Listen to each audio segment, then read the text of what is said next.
अस्सलाम वालेकुम दोस्तों। ड्रामा सीरियल पापनगर ड्रामे में छा थींदो। छा मल्हार हाणे गमदिल सां झेड़ो कंदो। छा मिठल ख़ान पंहिंजी धीउ राबेल जो रिश्तो बेहंद कराए छॾींदो। छा शेरदिल हाणे मिठल ख़ान जी गुलामी कंदी। त दोस्तों तव्हांखे सॼी कहाणी ऐं अपडेट इन नंढड़ी ऐं छोटड़ी वीडियो में ॾियण वारा दोस्तों। वीडियो खे आख़िर ताईं ॾिसंदा। मुंहिंजे यूट्यूब चैनल ज़मीर जमाली खे लाज़मी सब्सक्राइब कंदा। दोस्तों सब्सक्राइब करण सां को आवाज़ बैलेंस न करंदो। काफ़ी असांजी हौसला वधंदी थींदी ऐं तव्हांखे बि वधीक वीडियो ॾिसण वटां मिलंदा। दोस्तों आवाज़ टाइम वेस्ट करण पिया करायूं, हलूं था पंहिंजी कहाणी ऐं अपडेट जी तरफ़। दोस्तों हाणे तव्हां ॾिसंदो त सारंग ऐं मल्हार जेको आहे गमदिल सां हाणे जहिड़ो कंदा ऐं गमदिल खे चवंदा त अगरि जेकॾहिं तूं आईंदा असांजे रस्ते ते आहीं त पोइ तोखे असांजे हथां केर बि न बचाईंदो। बहरहाल गोर उन्हनि जे विच में अची ऐं उन्हनि जूं ॻाल्हियूं हल कराईंदो और चवंदो त मल्हार तव्हां हाणे जहिड़ो न कयो। असां हाणे राबेल मां हथ पटिया आहिनि ऐं राबेल सां गमदिल शादी करणु नथो चाहे। मल्हार चवंदो त गमदिल तुंहिंजो भलो इन में आहे त तूं राबेल सां शादी न कर, मतिलबु त राबेल खे पंहिंजी कुंवार न बणा। गमदिल चवंदो त हा मल्हार मूं राबेल खे छॾे ॾिनो तुंहिंजे करे, बहरहाल तूं अञा ताईं मूंसां ठा नथो करी। ऐं ॿिए पासे दोस्तों हाणे तव्हां ॾिसंदो मिठल ख़ान जेको आहे घणो परेशान हूंदो। हू हाणे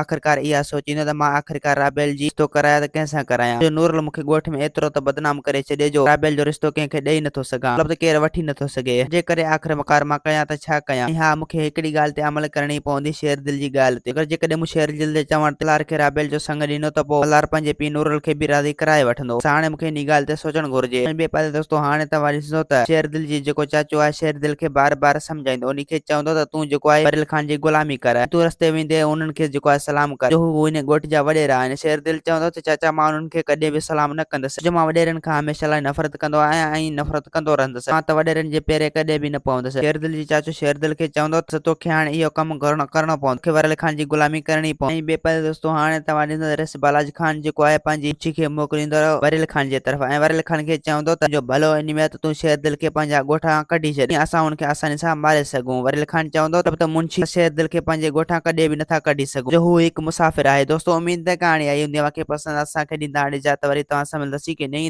वीडियो में। ख़ुदा हाफ़िज़।